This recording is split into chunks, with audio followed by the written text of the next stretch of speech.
Hey, this is my first documentary type video, and my first video in quite a while, so it would be greatly appreciated if you liked the video and subscribe if you enjoyed it. I'll be sure to make more content like this, if so. Thanks.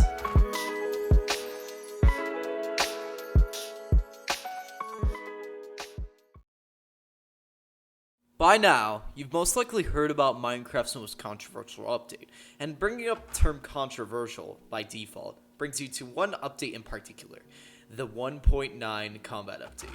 An update that completely overhauled the combat experience and gave us a new section of the end ready to be explored. However, other than a few minor quality of life changes and bug fixes, these two counterparts, promised to be overhauled, still felt rather lackluster among many of the community, and not 2 whole years to be waited upon. Hence, giving it the notorious title of Minecraft's most controversial update, and thus was more reason for many of the original Minecraft players to quit the game entirely. However, this was never the beginning of Minecraft's controversy. 1.7.2 brought major changes to how caves work, overall making less generate as a whole and continue longer, a generally adored and notorious part of cave generation. 1.3 made every single player world a private server, in turn causing lag to occur and worlds to be unplayable if you had no internet, alongside bringing many bugs to the table, and is now seen as the end of Minecraft's golden age. But those are very minor and were gotten over by the community rather quickly, and many issues mentioned were fixed quickly thereafter.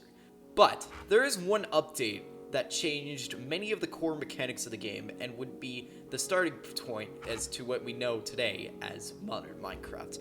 Many things like textures, structures, and especially world generation have their root in this version. The game would obviously not be the way it is if it weren't for this update, and for this, many have stuck on the version or versions before this particular update. Many of the original Minecraft players or the Minecraft turban nerds, like me, already have an idea of what I'm talking about.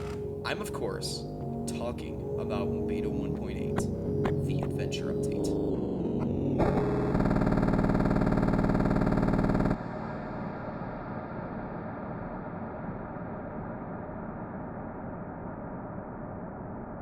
Beta 1.8, known as the Adventure Update Part 1, released on September 14th, 2011, with many ecstatic from the teasers revealed. As you can see, the update promised many changes to the world generation, teasing much more extreme world generation better than any version prior. Alongside this, other screenshots teased some early structures we all know too well nowadays, with no context whatsoever. Needless to say, people were excited, and for many reasons. If this version would come out today, it would not be seen as very fondly, but you would have to understand, no naturally generated structures of any sort existed apart from dungeons, which were pretty lackluster and many had already gotten well accustomed to them, to say the least. It had been 1 full year since Alpha had come out, and the small community for the time needed change to prevent the game from falling into irrelevance. In the end, Mojang's plan worked. People were rushing to try out the new groundbreaking features for the time, like creative mode, and to convert their worlds to 1.8 so that way they can find some of the new naturally generated structures like villages. New biomes were also added, like swamps and extreme hills biomes, and people also wanted to desperately find those. And to say the least, the game gained a lot of influx from this version. So much so, the Adventure Update Part 2, which was supposed to be Beta 1.9, actually became Release 1.0, marking a groundbreaking moment in Minecraft's history. With the facts just presented, may have just led you to scratching your head in confusion. If it generally brought much success to the game, then why do many consider it one of the worst updates in Minecraft's history, and still play on a well-outdated version of Minecraft? Well, we need to go deeper.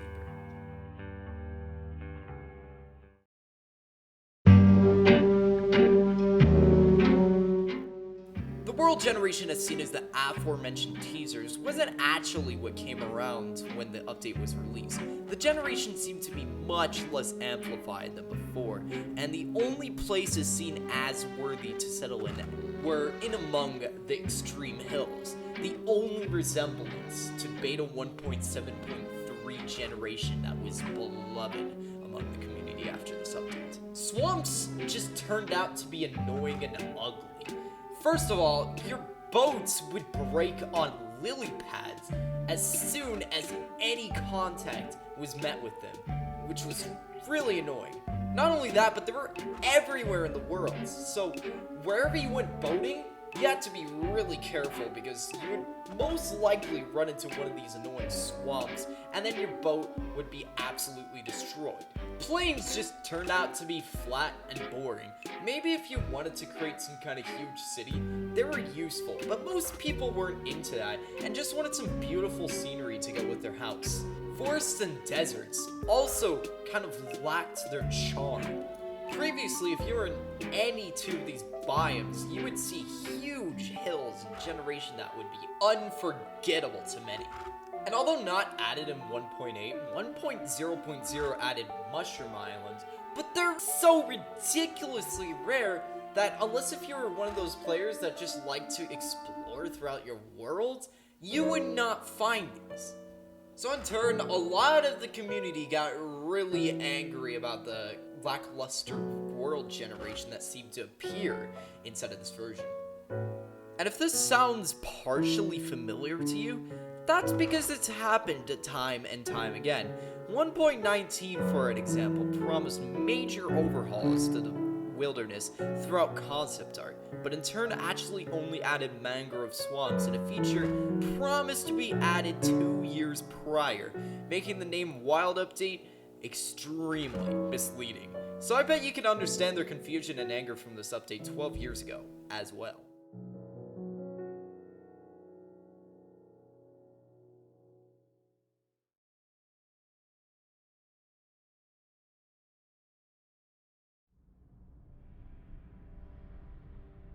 Hunger was a key feature of this update when it arrived, completely changing the gameplay experience.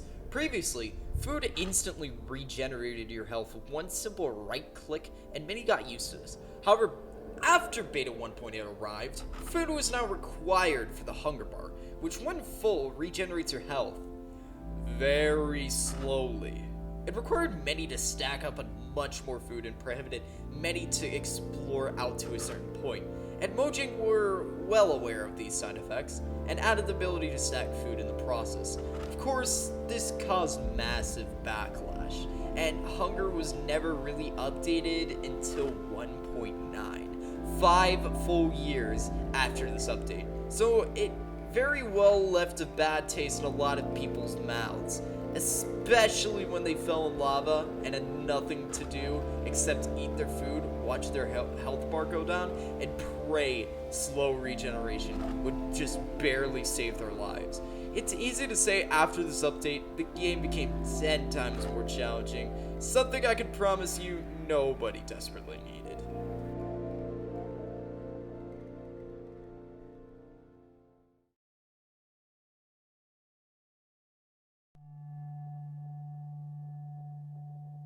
The original charm of Beta 1.7.3 and below had been disintegrated into a pure void for lots.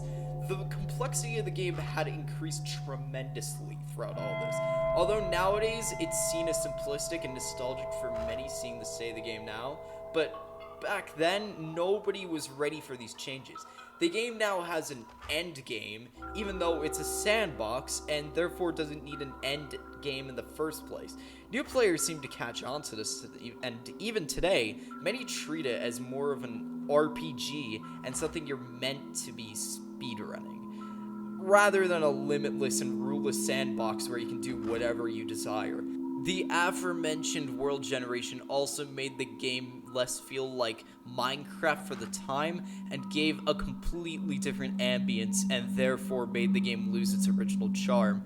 Naturally generated structures, although small in quantity for the time, made the game less feel like you were the sole inhabitant of the vast land, but rather one of many before you, just becoming worse over time, and especially is seen today.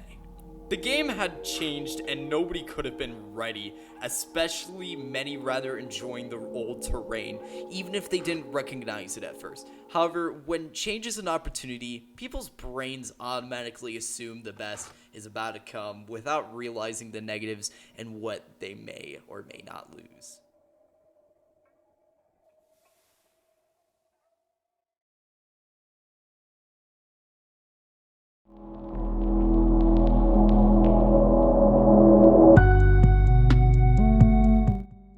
Many also relatively enjoyed this update, and the features aforementioned were not despised by everybody. The update was announced in June 10th, 2011 and released in September 14th, 2011.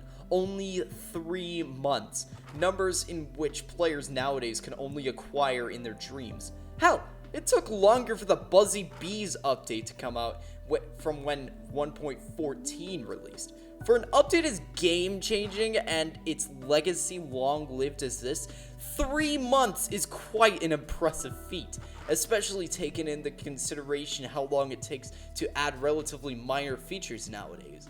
Almost every promise that was made for this update was in fact fulfilled.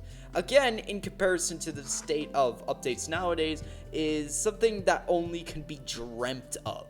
Sprinting is a feature that I've enjoyed greatly and don't mind whatsoever.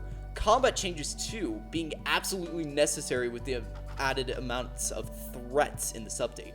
The new blocks like stone bricks and vines were, without a doubt, very well needed to drift away from the constant cobblestone and plank formula. And a sandbox RPG adventure mix of a game was basically unheard of for the time, being the main reason why many flocked to the game after this update came out. So it's easy to say this update was the setting stone for a bright future for this game, of which millions began to play, still play, and birth a massive amount of nostalgia.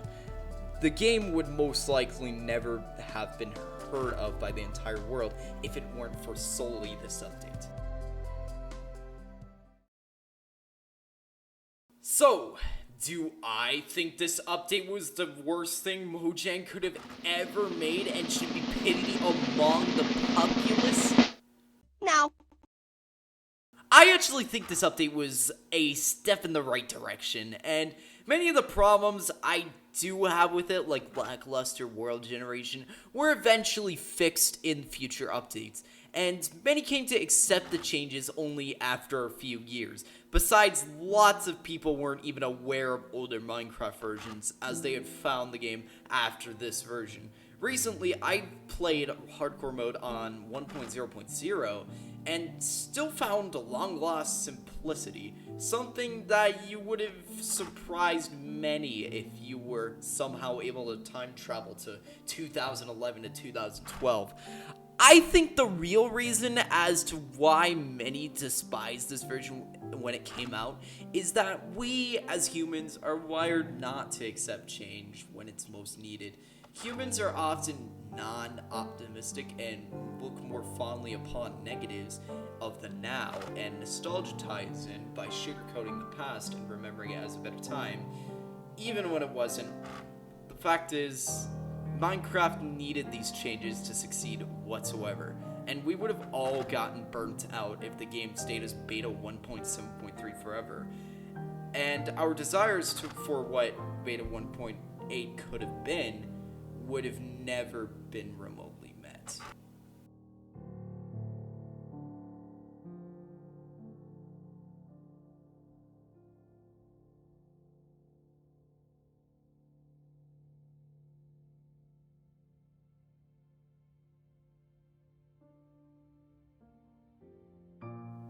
Hey guys, I really hope you enjoyed this video.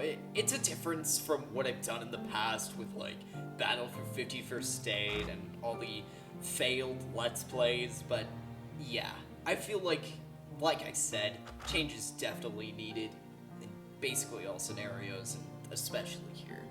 I want to attract a new audience and stuff like that, so if you are like a newcomer here, please please remember to subscribe and like the video if you enjoyed. It's completely free, and you'll be notified from when I upload another video like this. I'm thinking the next video is gonna probably be like another documentary video. Either that, or I'm actually working on this Let's Play right now. It's of beta 1.7.3. And yeah, it's coming across so very well. In the next 3 days it'll come out, probably. So that's what's on the radar. So yeah, hope you all enjoyed.